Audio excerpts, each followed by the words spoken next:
10-июнга караган түнү Ош шаарында улуттар аралык чыр башталып, анын масштабы Жалал Абад облусуна чейин жайылып, ок атышуу, тирешүү дээрлик 10 күнгө созулган. Бул кандуу окуя 442 адамдын өмүрүн алган. Башкы прокуратуранын маалыматына караганда, укук коргоо органдары тарабынан июнь окуясы боюнча жалпы 5646 кылмыш иши козголгон. Алардын 488 соттун чечими менен ар кандай жазаларга тартылган, ал эми 3900 кылмыш иши убактылуу токтотулган. Жогоруда айтылгандар бул статистикалык маалыматтар болду. Эми биз ошол окуянын чордонунда болуп, ошол окуянын алдын алууда жана анын жайылып кетишин чектөөдө ушундай өзүнүн чоң салымын кошкон саясатчы, экс-депутат Камчыбек Ташиев менен маек курмакчыбыз. Камчыбек мырза, саламатсызбы? Биздин эфирге кош келдиңиз. Рахмат. Себеби ушул окуяны болтурбай коюуга, ушул окуяны токтотуп калууга, ушул жердеги чоң кайгыны бир кармап калууга биздин күчүбүз, мүмкүнчүлүгүбүз жетпегендигинен мен кечирим сурайм. Андан сырткары эми бул июнь окуялары 2010-жылкы июнь окуялары кыргыз тарыхында эң чоң каратак менен калды. Эң чоң дегеним себеби кыргыз мамлекетинин мамлекет болуп түзүлгөндөн беркиси улуу ата мекендик согуштан кийинки эң чоң жоготуу ушул 2010-жылкы июнь окуясы болду. Мындай чоң жоготуу, мындай чоң кайгы кыргыз элинин башынан өтө элек болчу. Ошондуктан бул маселени биз өтө олуттуу карап, биздин тарыхчылар, биздин келечек муундар, азыркы муундар бул окуяны мындай окуп изилдеп билиш керек деп айтамын. Себеби бул бизге сабак болуш керек. Мамлекеттин ичиндеги тынчтык, улуттар арасындагы тынчтык бул өтө керек экендигин жана ар бир адамдын өмүрү кымбатка турушу керек экендигин биз түшүнүшүбүз керек. Себеби ошондон бери 10 жыл убакыт өттү. Андагы 10 жаштагы бала азыр 20-га чыкты, бой жетти дегендей. Көпчүлүгү бул окуяны көрбөй калышты, билбей калышты. Билген адамдар азайып кетип атат. Бирок бул окуяга азыркыга чейин тарыхый өзүнүн баасын бериле элек. Эгерде бул тарыхый баа берилбесе, эгерде ушул окуяны биз өз ордуна кое албасак, анда ушул окуялардын кайра кайталанышына биз жол ачып коебуз. Ошондуктан биз ойлоймун, мамлекет бул маселе боюнча өтө олуттуу көз карашта болуш керек. Камчыбек мырза, сиз туура айттыңыз, албетте муну мындай жаш муун билиш керек. Анан ошол күндө сиз кабарды кантип алдыңыз эле? Эми ушул окуянын ичине кирсек. Эми ал күндөрдү азыр эстесем, мен үчүн өтө оор күндөр болгон. Себеби дегенде мен ошол күндөрдө эл арасында болуп, элдин арасында кайгыны, муңду, кыйынчылыкты өз көзүм менен көрүп, өз желкем менен, мойнум менен тартканмын. Мен ойлойт элем, эгерде ошондо биздин мамлекетибизде мамлекет болгондо, биздин мамлекетибизде ошондо бийлик ээлери болгондо, бул окуялар кайталамак эмес. Себеби кыргыз эли, кыргыздар, өзбектер, бул биз бир тууган элбиз. Бир тууган мусулман элбиз.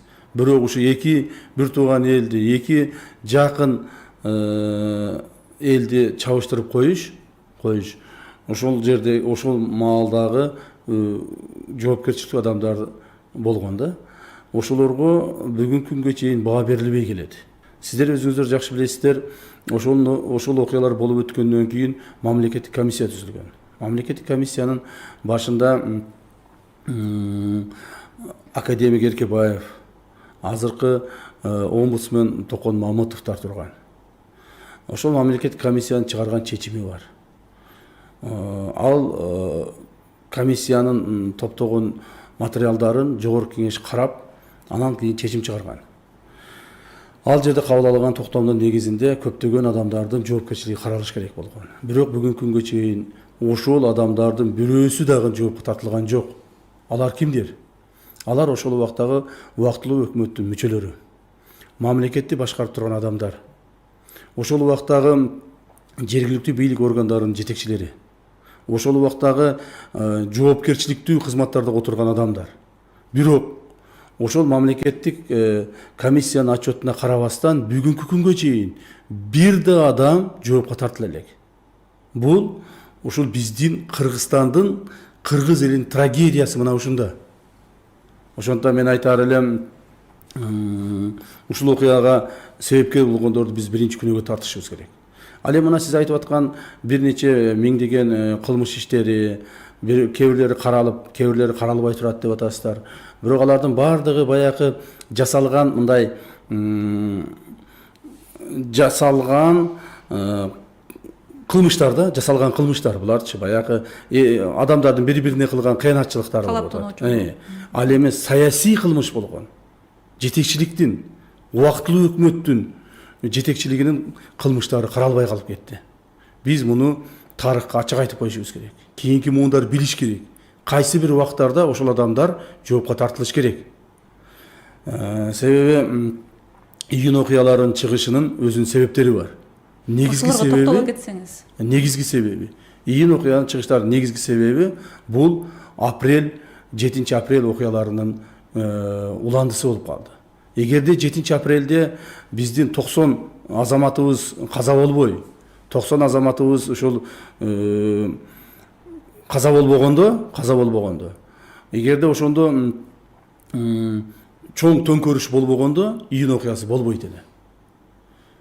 90 азаматты каза кылып бийликке келген биздин убактылуу өкмөт ошол бийлигин сактап калыш үчүн, ошол бийлигин мындай бекемдеп калыш үчүн июнь окуяларын чыгарышты. Себеби ушуга чейин өзбек, кыргыз жакшынакайда болуп жашап келгенбиз. Анан дагы айтып атышат, мына көптөгөн ошол убактылуу өкмөттүн мүчөлөрү айтып атат, жана башка ошолорду колдоочулар, анчамчылар айтып атат, бул жерге Бакиевдердин катышы бар деп. Мен ачык эле айтат элем, Бакиевдердин эч кандай катышы болгон эмес. Себеби ошол убакта Бакиевдер өздөрүнүн үй бүлөсүн сактап, өздөрүнү эптеп сактап калыштын амалында качып жүрүшкөн. Эч кимиси болгон эмес бул жерде. Ошол 10-июнь күнү түнү Ош шаарында башталган. Ош шаарында башталып, анан кийин 11-inde, 12-синде Жалал Абад облусуна таркаган. Жалал Абад облусуна таркап, ал жерде дагы бир 2 күндүк ушундай чоң зычуу болгон. Ушул жерден айта кетсеңиз, ушул сиз эми биз канча өкүнсөк дагы, канча айтсак дагы, бирок бул окуялар болду, бул өкүнүчтүү нерсе. Анан ушул окуянын кантип сиз чордонунда болуп калдыңыз, өзүңүзгө мындай кандайча тарыхый жоопкерчилик алып калдыңыз? Ошол убакта сездиңизби же интуиция менен эле иш? Бир нече жолу мен муну айттым, бирок дагы бир айтып коеюн. Мен бул окуянын болуп кетишин күткөн эмесмин. Себеби дегенде, ошол окуя болгон маалда мен Бишкекте болгом. Бишкекте болуп, эртемен уккандан кийин биз Садыр Жапаров экөөбүз, Садыр Жапаровдун ушул окуядагы эмгеги көп бааланбай келет да, айтылбай келет. Бирок Садыр Жапаров экөөбүз эртеменен туруп алып, бул жерден бир нече бир 10 чакты бир машина менен чыгып кеттик. Бирок биздин чыкканыбызды уккан адамдар, себеби ошол маалда бизден байланышыбыз зор эле, азырда эле байланышыбыз зор. Жолдон адамдар кошулуп отуруп, мен ачык айтайын, жолдон адамдар кошулуп отуруп, мына Кара Балтадан баштап, ал жагы Токтогул, Кара Көл, Таш Көмүр, Шамалды Сай, Майлы Суу, Нокен, Базар Коргон, Жалал Абад, Өзгүн барды кошулуп отуруп. Биз Ош шаарына келгенде менин артымда миңдеген машиналар болгон. Себеби элдин кайгысын, элдин ошол жердеги оорчулугун биз сактап калууга милдеттүү болгонбуз. Биз ошондо келгенибизде Фуркат айылы аркылуу келгенбиз. Фуркат айылында бизди бир 5000дей адам күтүп алды. Ошол 5000дей адам шаарга кире албай турушкан. Себеби шаардын эки тарабынан баягы өзбек сепаратисттери аткылашып жолду эч кимди киргизбей, ошол жерде өтө көп адамдар каза болгон. Ошол Фуркат айылында көп адам каза болуп кеткен. Себеби мына ошол тууган уругун сактап калыш үчүн, студенттерди сактап калыш үчүн баягы Алайдан жана башка жактардан келген адамдарды Фуркаттан киргизбей атып турушкан да. Ошондо биз келип Фуркаттан өзүбүз киргенбиз. Мени менен кошо бир айтып атам, мен эми санын ал жерде эсептеш өтө кыйын болгон, бир 10.000дей адам кирген. Оштун ичине. Оштун ичине киргенбиз. Биз 10.000 адамды мен өзүм биринчи машина өзүм баштап киргенмин. Так.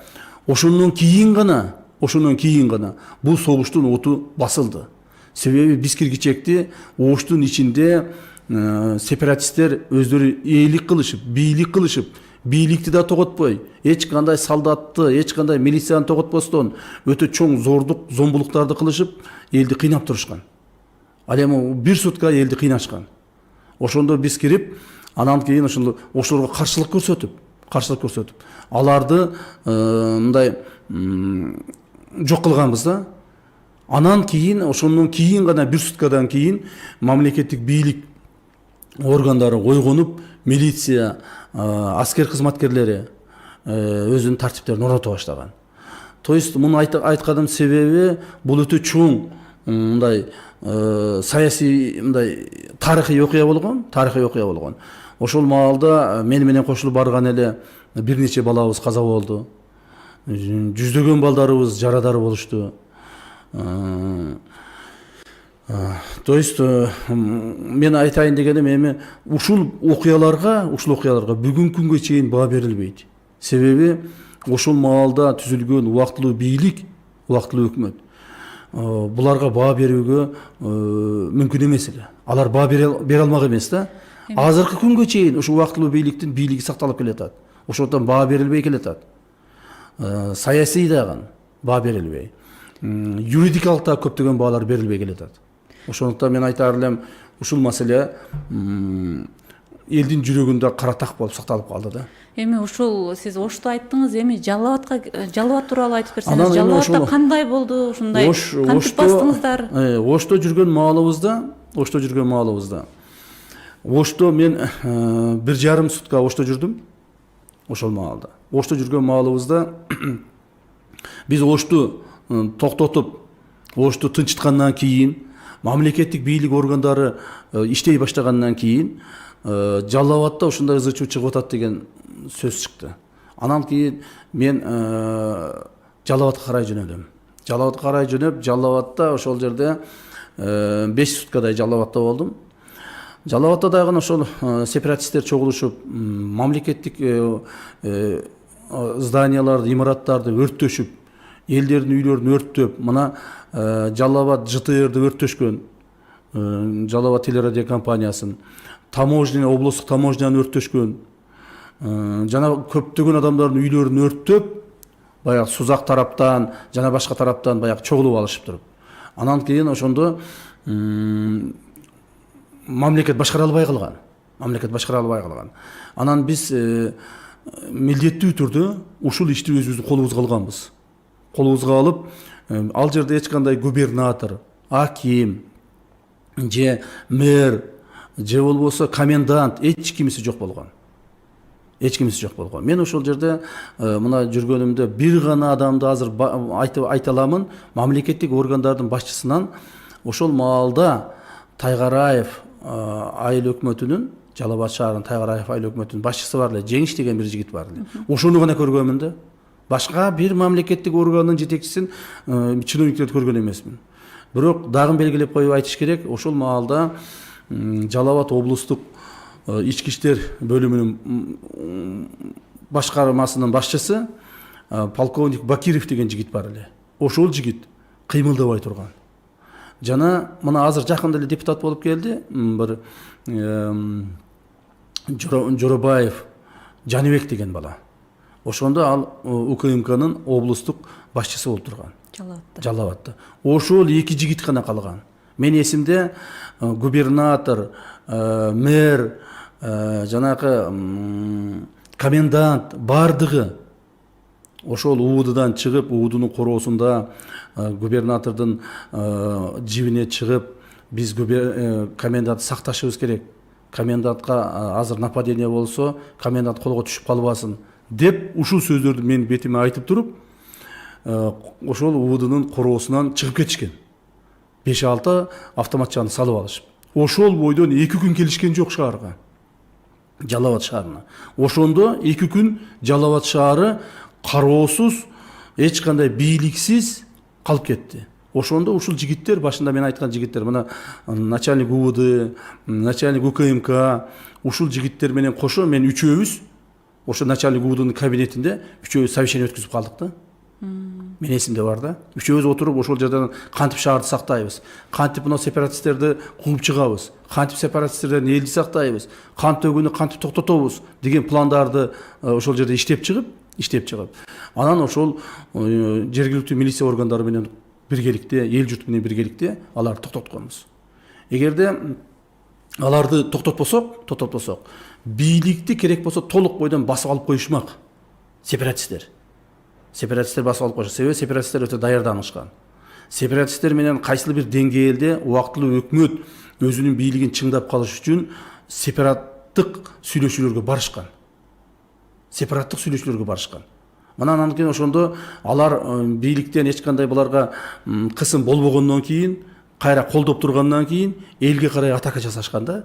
Себеби ошол маалда ачык эле айтыш керек, апрель окуяларынан кийин убактылуу өкмөттүн бийлигин түштүктө жакшы тааныбай турушкан да эл. Ошол элди мажбурлап таанытабыз деп булар ушундай кылышкан да. Бирок эл ага баш бербестен сепаратисттер толук бойдон кууп чыгып, сепаратисттер талкалап өздөрүнүн жабыр тартканына карабастан ошо эки элдин ынтымагын кайра да сактап калышты. Сепаратист болбогон, ошолорго катышпаган, курал көтөрбөгөн өзбек биздин туугандарыбыз биз менен эле аралашып жүрдү. Мисалы менин атамдын үйүндө ошол маалда менин ошо өзбек досторумдун үй бүлөлөрү мен атамдын үйүндө биз кармап отурганбыз. Мына Вахид деген бир досум бар эле, анын бала чакасын, апасын, аялын бүт бардыгын мен атамдын үйүндө көчүрүп барып ошол кармап отурганбыз. Анан ошол жерде элдин арасында элге чыгып, эл менен сүйлөшүп, элди токтотуп, элге мындай бир кайсыл бир деңгээлде түшүндүрүү иштерин жүргүзүүгө эч ким болбой калган. Баары бийлигин таштап качып кетишкен. Мына азыр айтып атышат, кээ бир акылдуулар, кээ бирлер айтат, өткөндө бирөөнү угуп калдым, бир депутат, азыркы депутаттардын бирөөсү ошол маалда элдин арасында элди токтотуп жүргөн имиш. Эч ким болгон эмес. Мына мен ачык айта алам, мамлекеттик кызматкерлерден эч ким болгон эмес. Азыркы депутаттардын арасынан мен баса белгилеп кетемин, тарых үчүн баса белгилеп кетемин. Талант Мамытов болгон. Талант Мамытов азыркы депутаттардын арасынан болгон. Башка бир дагы депутат азыркылардын арасынан болгон эмес. Ал эми бир-эки окуяны эске сала кетейин ошол маалда. Мына Сузак чоң проблема болгон. Себеби Сузакта өзбек туугандар жашашкандыктан ал жерде ошол кыргыздар менен өзбектердин кагылышуу моменти туруп калган. Мүмкүнчүлүккө жараша, элге жараша ошону биз токтотконго аракет кылып аны токтотуп калдык.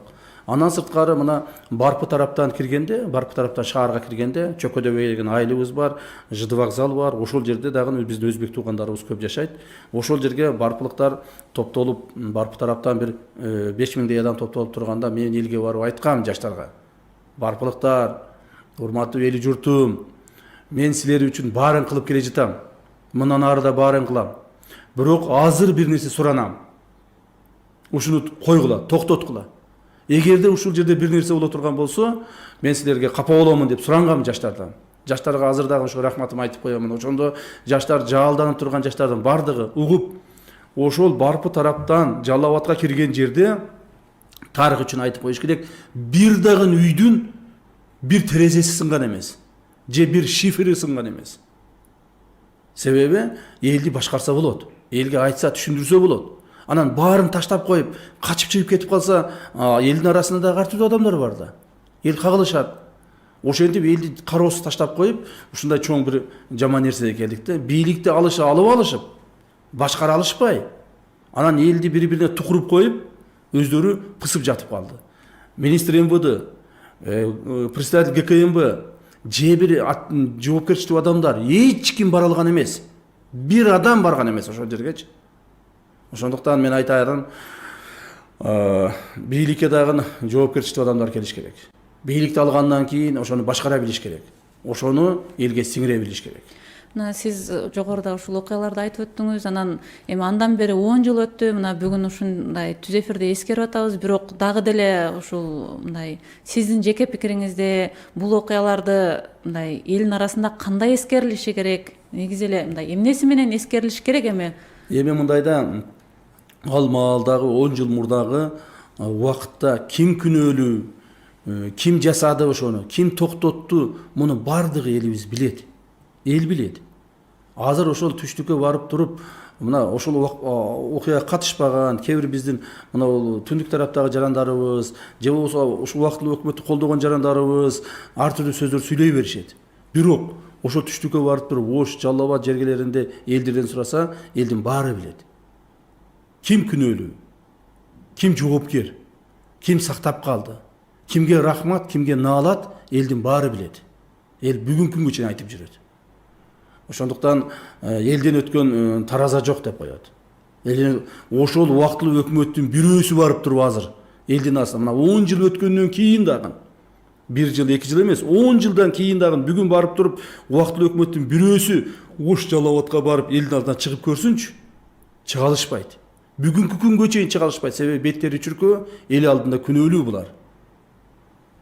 Мына ушул азыр улуттар аралык чыр, расизм тууралуу мындай бул эми өлкөдө ошол өнүкпөгөн өлкөлөрдө деп атабыз, же болбосо ушундай бийлик күчтүү эмес учурда ушундай окуя чыгып кетти деп атабыз. Бирок мына АКШда дагы жакында эле жанагы Флойд деген жигит, ошол афроамерикалык жигиттин полиция тарабынан өлтүрүлүшү, ошол кокустук болушу, мындай Америкада дагы, ошол өнүккөн Америкада дагы кайрадан эле ушул расизм темасын көтөрдү. Негизи ушундай бир эми албетте Кудай жүзүн ары кылсын, мындай окуялар эч убакта Кыргызстанда кайталанбасын дегендей, бирок дагы деле чыгып кетпейт деп эч ким кепилдик бере албайт да. Ушуну чыгып алдын алуу үчүн эмне иштерди кылыш керек? Эми негизинен бизде расизм деген бизде жок.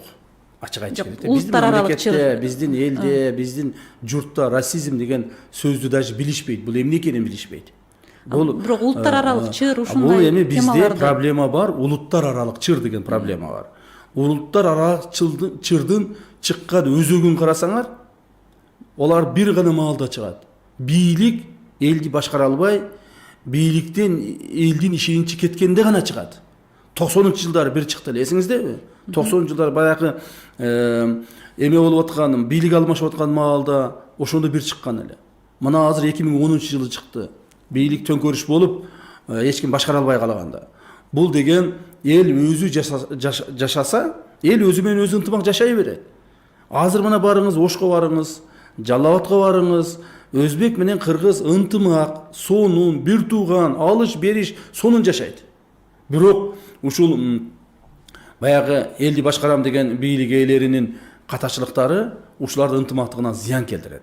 Айтып атпаймынбы? Ошол маалда 2010-жылы мен дагы так белгилеп айтып койгум келет. Бийлик сактап калыш үчүн ушу чырды чыгарышты. Ошондо мына мамлекеттик бүт органдар, мамлекеттик средства массовой информациялар бардыгы буган ким күнөөлүү? Буган Бакиев күнөөлүү деп айтып атышты. Бакиев кайдан күнөөлүү болот? Эгерде Бакиев өзү жок болсо, тууган уругу жок болсо, башкасы жок болсо, Бакиев өзү качып жанын коргоп жүрсө, кайда күнөөлүү болот? Буган ачык айтыш керек, убактылуу өкмөттүн күнөөсү бар, күнөөсү зор, жана ошо күнөөлөрү үчүн жоопко тартылыш керек булар. Кайсылы бир убакта. Эгерде булар бул турмушта жоопко тартылбаса, булар акыретте жоопко серону тартылат. Себеби дегенде өзүңүз ойлоңуз. 500ге жакын адам, 500 адам каза болду. 10 миңге жакын адам жарадар болду. 100 миң деген адамдардын зыяны тийди. Үйлөрү күйүп жана башкалар болуп, тууган уруктары өтүп. 100 миң адамдарга зыяны тийди. Мына ушундай чоң окуяны биз унуткарып жиберебиз. Бул эстен чыгып кетет деп ойлойбуз да. Ошол эстен унутпайт. Бул эстен чыкпайт. Бул эстен чыкпаш керек. Бул эстен чыкпаш үчүн биз ошол күнөөкөрлөрдү жазалашыбыз керек. Бул сабак болуш керек. Жана ошондогу адамдардын эмгегин баалашыбыз керек. Канчалаган баатыр балдарыбыз өтүп кетти. Канчалаган элге күйүп, мен элим, жерим, кыргызымды сактап калам, кыргызымдын бүтүндүгүн сактап калам деген канча балдарыбыз өтүп кетти. Мен ошолорду азыр эстегенде көзүмө жаш келет. Ошондуктан биз бул окуяны мындай баасыз калтырбашыбыз керек да. Ар бирибиз баа алганга милдеттүүбүз. Анан ушул негизи үчүнчү күчтөргө шылтап коюлат. Көп эле учурда, айрыкча ушул биздин мамлекетте ушундай окуяларда үчүнчү күчтөр деп анан азырда барбы ошондой үчүнчү күчтөр? Үчүнчү күчтөр деп ошол маалда айтылган да. Ошол маалда айткан мына үчүнчү күчтөр Ош окуясын чыгарды деп. Ким ошол үчүнчү күчтөр? Бийлигиң бар, аныктабайсыңбы? Аныктабайсыңбы ким ошол үчүнчү күчтөр? Мисалы мен ошону мына ачык эле айтып коеюн. Ошол маалда мына бизде ГКМБдын башчысы Дүшөбаев болуп турган, Кеңешбек Дүшөбаев. Кеңешбек Дүшөбаев байма-бай чыгып алып интервью берип, Бишкектен чыга албай, Бишкекте бир жерде отуруп алып туруп, куйругун кысып интервью берип туруп, ошол жерде айтып атты. Ой, үчүнчү күчтөр чыкты, мына бир партиянын жетекчиси ошол элди тукуруп, элди чабыштырып атат деп мен жөнүндө канча сөздөрдү айтты. Мен жөнүндө даже группаларды жөнөткөн кармап келиш боюнча. Бирок ошондо бирөөсү барып элди токтотуп кала алган жок да. Эки адамды, бир адам токтотуп кала алган жок да. Наоборот, ошо элди токтотуп, эл үчүн чуркап жүргөн балдарды булар көпчүлүгүн бейкүнөө балдарды камап жиберишти. Бейкүнөө балдарды уртокмокко алышты. Мына бийликтин жүзү. Анан кийин ушундай болуп туруп ызы-чуу болуп аткан маалда, июнь айында мына азыркы эч нерсеге жарабаган конституцияны кабыл алышты. Биз ар бир нерсе убакыт өткөн сайын баа берилет да. 10 жыл убакыт өттү. 10 жыл убакыт өттү. Бүгүнкү ошол маалдагы убактылуу бийликтин келишине 90 балабыз каза болду Бишкекте. Мамлекеттик түзүлүш бузулду. Түштүктө 500 балабыз каза болду. 100 миң деген адамдарыбыз жабыр тартты. Эмне өзгөрдү? Мына, эмне өзгөрдү? 10 жыл убакыт өттү. 2010, мына 2020. Элибиз жакшы жашап кеттиби? Элдерге боштондук жакшы болуп калдыбы? Элдин жашоо турмушу оңолдубу? Биз дейт, паланча түкүнчөлөрдүн баягы мыкчымынан, азоосунан куткардык деп атат. Кимди куткарды? Өздөрүн куткарышты. Өздөрүн куткарышып, өздөрү 10 жыл жашап, мына азыр бири-бирин камап, бириси президент болду, экинчиси президент болду, анысын камады, мунусун кууду. Мына 10 жылдагы булардын кылган эмгектери, элге кылган эмгектери. Эл ушуга баа бериш керек. Эл баа бериш керек. Бул нерсе эч качан эстен чыкпайт. Чыкпаш дагы керек. Ошондуктан мен айтаар элем, биз бул окуялардан сабак алышыбыз керек. Бул окуялар эч качан кайталанбаш керек. Бийлик үчүн деп туруп бир адамдын канын төгүш, бир адамдын толук канын эмес, бир адамдын чекесинен бир кан чыгарыш, бул адилетсиздик экенин биз түшүнүшүбүз керек. Элибиз да түшүнүш керек. Мындан ары мындай окуяга барбаш үчүн биз бийлик үчүн деп туруп, же болбосо бир адамдын камчысын чабабыз деп туруп, же бир нече топтун камчысын чабабыз деп туруп, чоң бир кайгыга жолугуп калбашыбыз керек. Ушул бизге бир сабак болуш керек. Ошондуктан биз муну кийинки муундарга калтырыш керек. Кийинки муундар эстеп билиш керек мунун баардыгын. Ушул жерден суроо, мисалы сиз айтып атпайсызбы, кийинки муун билиш керек деп, анан сиз өзүңүз күбө болдуңуз, ошол окуянын чордонунда жүрдүңүз, анан ушуну эскерген бир китеп же кандайдыр бир эмгек калтырууну ойлоп жатасызбы? Мен муну эскерүү боюнча китеп жазып койдум. Ар бир окуялар боюнча китеп жаздым, даярдадым, бирок ачык айтканда коомчулукка жарыялоодон коркуп турам да. Эмне үчүн? Коркуп турам. Себеби мен болгондой жазгам. Мен көркөм адабият же болбосо мындай бир чыгармачылык чоң мындай билимим жок. Ошондуктан мен болгондой жазгам. Бая көркөмдөп, сыйпалап, анан бул жагын бир жагын андай кылып, өйдө кылбастан көргөнүмдү көргөндөй, болгондой, сезимимди китепке калтыргам. Бирок бул китеп кайсылы бир убакта жарыяланат. Мүмкүн бул китеп менден кийин жарыяланат. Себеби дегенде бул коомубузга сабак болуп калыш керек да. Мен бир эле окуяны айтып берейин. Ош шаарына келгенде, Ош шаарынын баягы азыркы эски автовокзалында бир 500дей адам турат, талпа. Өтө адам көп. Эмне болуп атат деп ошол жерге мен жетип бардым.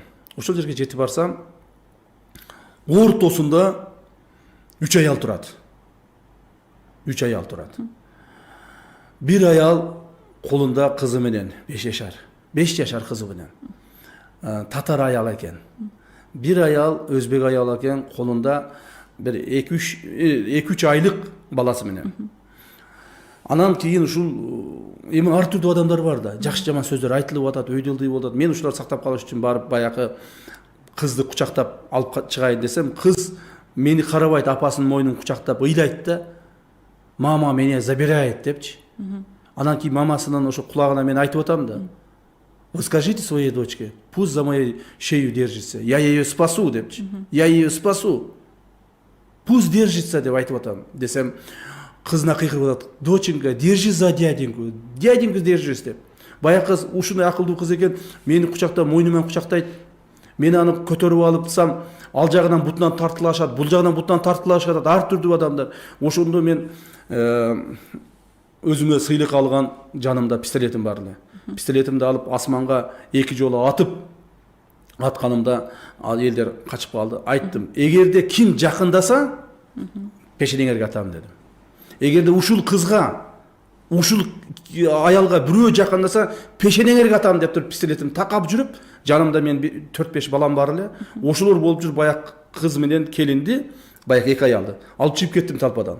Алып чыгып кетип, ошол автовокзалдын жанында эле бир жалгыз 3-4 этаж үй бар. Ошонун биринчи подъездине алып барып, биринчи квартирасына алып кирип тапшырганмын. Ушуну сактап калыңыздар депчи. Сактап калыңыздар деп.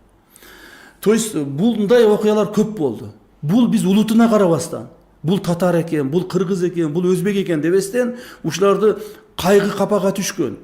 Бир чоң бир нерсеге түшүп калган адамдар сактаганга аракет кылып чуркап жүрдүк да. Мына ушундай окуялар боюнча жазылган менин китебим бар. Ушунун баарын жаздыңыз китепте? Ушунун баарын жаздым.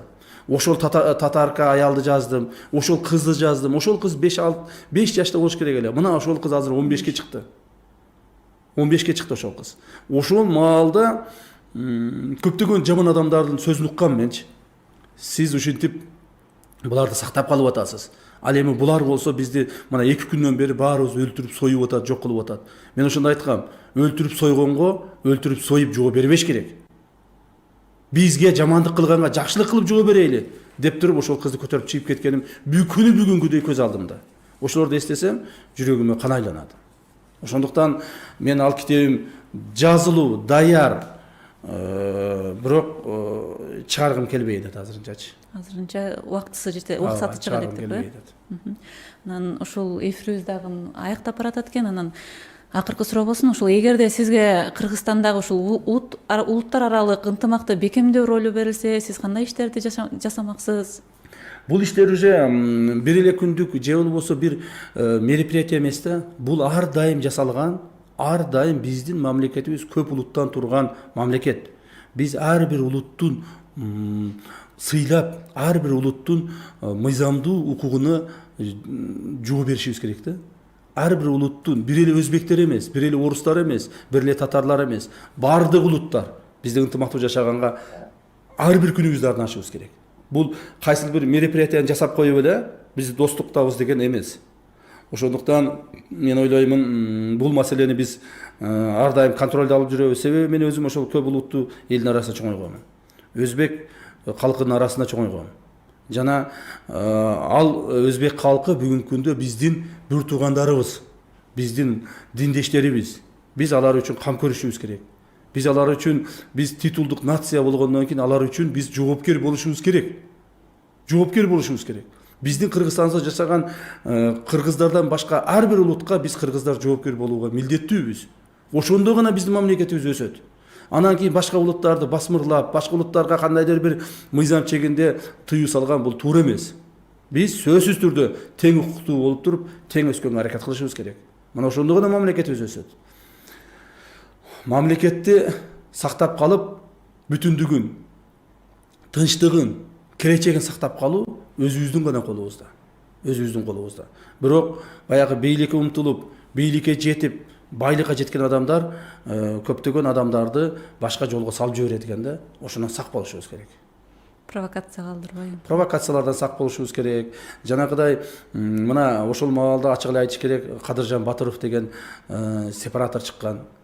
Так, ошол башында туруп ал эң бай адамдардын бири болгон, өзүнүн байлыгын, акчасын, өзүнүн элге болгон таасирин туура эмес жакка буруп алып, мына ошонун кайгысы өзүнө эле эмес, өзүнүн үй бүлөсүнө эле эмес, бүткүл Кыргызстандагы адамдарга тийди да. Ошондуктан тапкан байлыгыңды дагы, бийлигиңди дагы туура жумшаганга аракет кылыш керек да. Камчыбек мырза, ушул убактыңызды бөлүп биздин эфирге келип маек куруп бергениңиз үчүн сизге чоң рахмат. Кадырман угармандар, сиздер ушул Марал радиосунун Күн чабыт программасынын атайын чыгарылышын тыңдадыңыздар. Биз бүгүн ушул июнь кок алаңынын 10 жылдыгын эскерип, биздин студияда саясатчы, экс депутат Камчыбек Ташиев болду.